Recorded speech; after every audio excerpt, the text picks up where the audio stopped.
All right, what is the main difference between FABER and FABREX test? Well, there is a big difference, and it comes down to orthopedic testing. And when we get into orthopedic testing, it's really quite simple. We look at, can you stretch it, can you compress it, or can you make it work and it hurts that area of chief complaint? So when we look at something like gluteal tendinopathy, we need to be able to stretch it or compress it or make it work. So FABER test really looks at other types of diagnoses. So when we have FABER test, we bring that leg up in that full external rotation and let it sit there supporting the other ASIS. We're looking for where do we get reproduction of that patient's chief complaint. If it increases pain in the groin, we're looking at a possible labral lesion or possibly a hip osteoarthritis if our patient was a little bit older. If it decreases pain at that femoral acetabular joint, then it's probably something like an impingement syndrome or a cam deformity. If it increases pain at that posterior gluteal region, right at the SI joint, then possibly more of an SI joint dysfunction. We could follow up with a thigh thrust test if we'd like after that.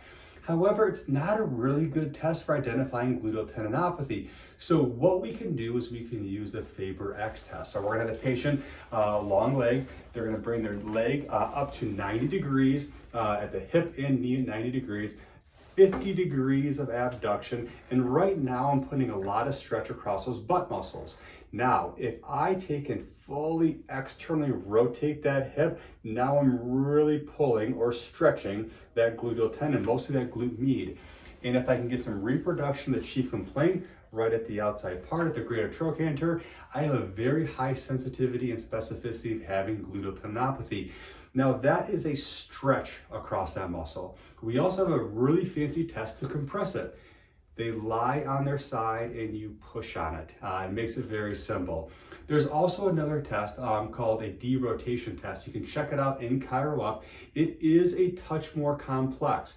What you're gonna do with that test, same position, but now you're gonna make that tendon work, because what we know about the most common injury to the gluteal medius is the anterior portion.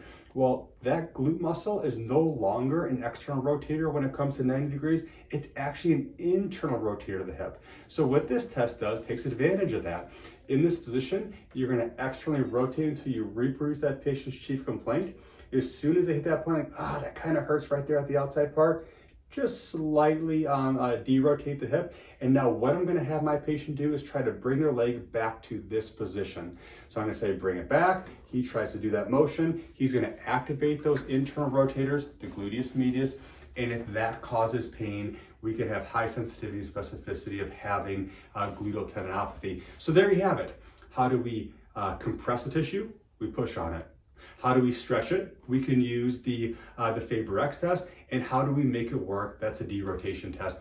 All those tests are now in ChiroUp.